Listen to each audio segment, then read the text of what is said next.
Good morning and welcome to the Tennessee State Funding Board for February 15th, 2023. We're going to move quickly in this meeting today. Note the presence of a physical quorum. Members, the first item on the agenda today is consideration and approval of the minutes from the December 15th meeting. I hope you saw those in your packet and had time to look them over. Unless there's any questions, we have a motion to approve, properly seconded. Any discussion? If not, all those in favor of approving the minutes say aye. Aye. Any opposed, like sign. The item is approved. Next, we have the Department of Economic and Community Development for approval of some exciting fast track projects, and this is the last voting item. So do move quickly, but do take time to give these exciting projects their due. And Commissioner, we have Paul Vandermeer, who usually starts. So whichever one of you all is ready to go, you're recognized. Thank you, sir. Thank you, committee members. I'll hand it over to Mr. Vandermeer. The financial report here, our previous balance was $260.9 million. We've had new appropriation of $5.1 million. That's fast track interest through November. We've had the obligated funds of $5.9 million, fast track grants greater than 750 of $15.8 million, less than 750 of $4.2 million, leaving us $251.7 million of funding, against which we have $212.2 million of commitments, leaving us $39.6 million uncommitted, against which we have $16,086,000 proposed for grants today. That would leave us with $23.5 million, or 90.7% committed. Thank you. Thank you. Before I get into these, I just want to also recognize Assistant Commissioner Jamie Stitt with us today, who keeps us on track. 6 exciting projects. The first is Tritium Technologies, Lebanon, Wilson County.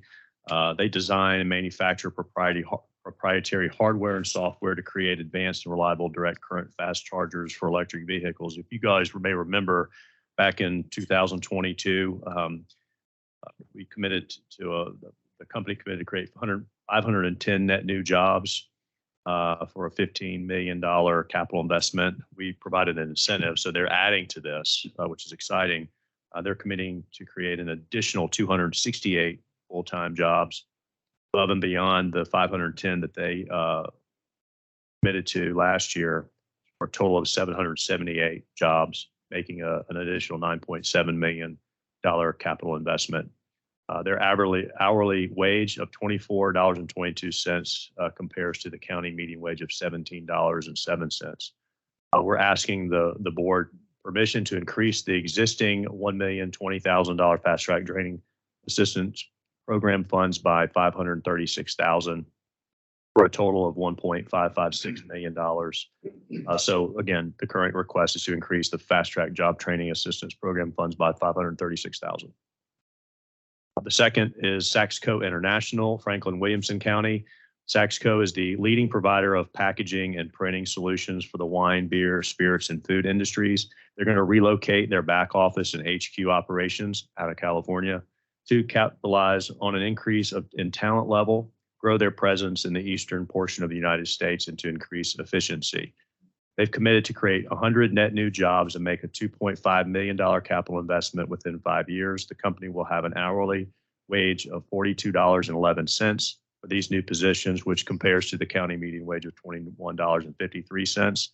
The Fast Track Job Training Assistance Program funds will be used to train the net new full-time employees for a total of $1 million. The third project is a little company out of California that nobody knows about called In-N-Out Burgers in Franklin Williamson County. Everybody knows In-N-Out. They're going to locate their building right off of I-65 in Franklin. They'll begin construction on a new 100,000 square foot office building in late 2024. The construction is slated to be completed in 26. Eastern Territory office will house positions that support various business functions from operations management to HR and IT. In addition to this Eastern Territory office, In-N-Out plans to open future restaurants in the region, beginning with locations in and around the Nashville area by 2026. The company is committed to create 277 net new jobs and make a $125.5 million capital investment within 5 years. average hourly wage of $44.11 compared to the county median wage of $21.53. This grant will help offset expenses such as new building, construction, and fixture improvements for a total of $2.75 million. SK Food Group in Cleveland, Bradley County. SK Food Group, Arizona-based premium custom foods manufacturer. The company specializes in supplying sandwiches, wraps, snacks, flatbreads, burgers, and other protein snacks for branding by corporate customers such as Starbucks. SK Foods' new 525,000 square foot manufacturing facility will support the company's growing consumer demand by utilizing state-of-the-art automated technology to assist with sandwich assembly and food handling. They have committed to create 840 net new jobs and make a $205 million capital investment within 5 years. The company will have an average hourly wage of $23.50, which compares to the county median wage of $16.68. The grant funds will help offset expenses such as new building construction and acquisition of real property for a total of $9 million. Arrowhead Engineered Products, Portland, Robertson County.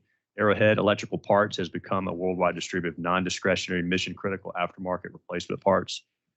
They are going to construct a 540,000 square foot warehouse and distribution facility that will enable the company to serve its growing customer base more efficiently.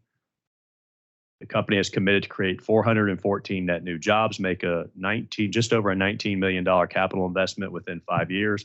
The company will have an average hourly wage of $17.16 for these new positions, which compares to the county median wage of $16.83. Funds will be used to train, the fast track funds will be used to train the net new full-time employees for a total of $1.5 million. And the last project is Summertown Metals, Hohenwald, Lewis County. This company is a Tennessee-based company that has expanded from a single building material supplier into a quality custom building materials distributor. The existing operations in Summertown Metals will expand by constructing a new facility in Lewis County Industrial Park, which will house its headquarters and additional manufacturing and distribution operations. The company has committed to create 197 net new jobs and make just over a $10 million capital investment within 5 years. The company will have an average hourly wage of $29.87, which compares to the county median wage of $16.18. Fast track funds will help offset expenses such as building, retrofit, building expansion, improvements, fixture improvements, new building and construction for a total of $1.3 million. And that wraps up our 6 projects. Thank you. Thank you. Thank you. These are 6 exciting projects. I'm very excited about the In-N-Out headquarters building. I'm more excited for those buildings with the drive-throughs that they will be building in 2026.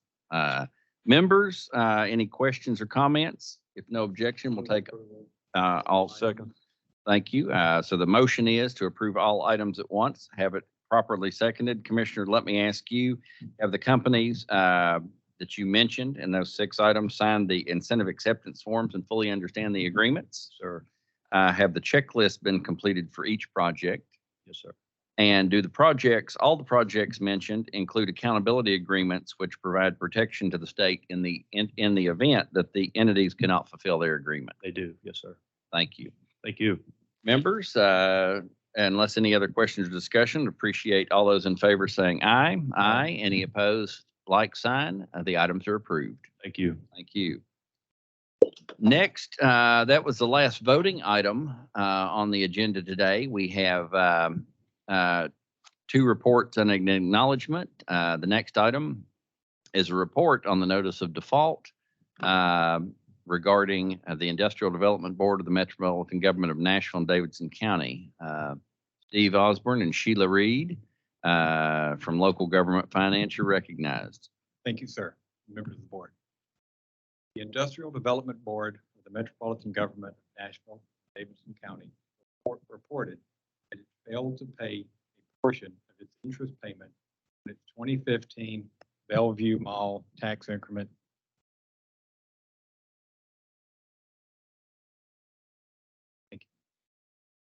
On its 2015 Bellevue Mall tax increment financing bonds.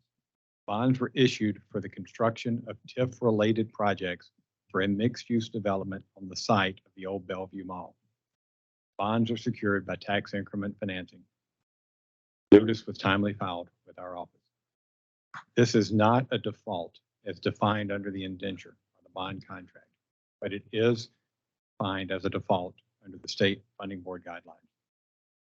Failure to make principal and interest payments is not a default if funds are not available, only if funds are misappropriated. There is no recourse on Nashville.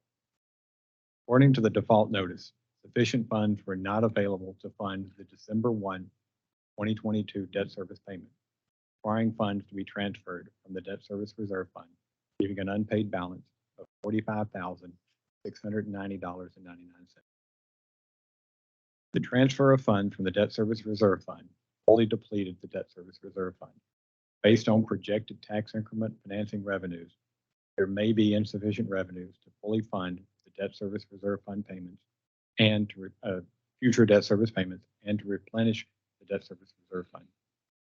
This was the first time funds were insufficient to make interest for the 2015 bond.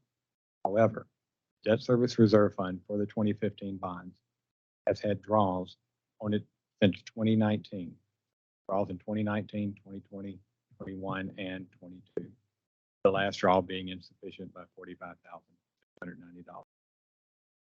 Series 2015 bonds were issued in December of 2015. First 3 years of payments were by capitalized interest payments. The first draw from the 2015 bonds debt service reserve fund accrued happened in the first year after the capitalized interest payments were done. The Series 2015 bonds were issued by private placement and were purchased by Preston Hollow Community Capital. And the investor is aware that failure to make payments the investor is aware that the failure to make payment due to inadequate revenues available is not a default under the indenture.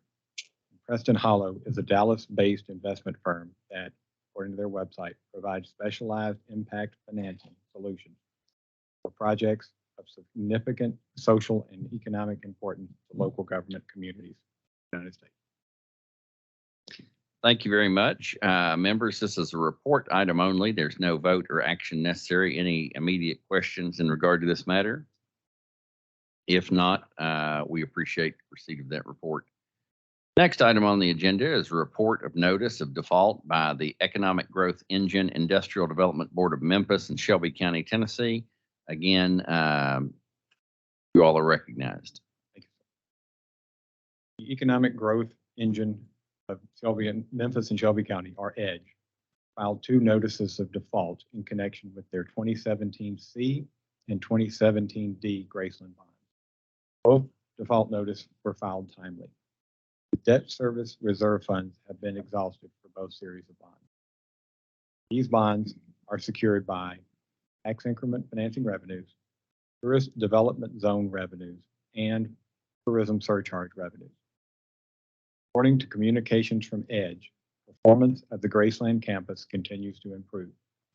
Tourism surcharge revenues reported for the 6 months ended November 2022, up approximately $700,000 for the prior year. However, no payments were made on the Series 2017 C or 2017 D bonds. Payments were made on the 17A and the 17B bonds. This is the 4th default notice for the 17C bonds. These bonds were issued public sale and are secured by a second lien, tourism surcharge revenues, and a third lien on revenues and TIF revenues and TDZ revenues. Failure to make payments on the 2017 C bonds is a default under the bond indenture and state law. Accordingly, EDGE is in default with the 2017 D bonds. This is the 5th default notice for the 17D bonds. The 17Ds were privately placed and are secured by a 4th and subordinate lien on the tax increment financing revenues and the tourist development zone revenues, as well as a third lien and third pledge and subordinate lien on the tourism surcharge revenue. Failure to make payments 2017 D bonds, not a default under under the indenture. As a result, Edge is not contractually in default with its bondholders, T bonds, but is in default under the state law. 2017 E bonds are held by Graceland entities. Graceland entities continues to defer interest payments on these bonds.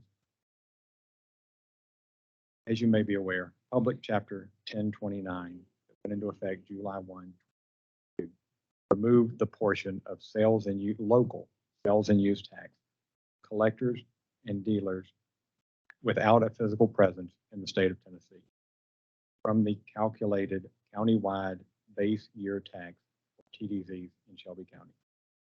This amount is calculated each year, the prior year base amount plus or minus the change in sales tax in that county. With the change in the base year for fiscal year 2022, distributions to the Graceland TDZ went from $0.21 to a positive $883,000 in fiscal year 22. Fiscal year 22 is the first year impacted by this change in distribution. Fiscal year 23 payment will not be made until September of 2023. Therefore, it is too early to determine if defaults will cease, but the preliminary data looks promising. Thank you very much. Again, members, a report item, and I was going to have a question about what Steve mentioned there about this default. I think was anticipated. The rubber's really going to meet the road with that September payment, and feeling the effect of the legislation last year. Thank you for that report, members. Any other comments or questions? If not, thank you very much. Thank you. The sixth and final item on the funding board agenda today is acknowledgement of receipt of the State of Tennessee Cash Management Improvement Act annual report for the state fiscal year 2022. I'm going to present that. This agenda item is simply to acknowledge receipt of the State of Tennessee Cash Management Improvement Act for the state fiscal year 2020, or is that 2022? 2022.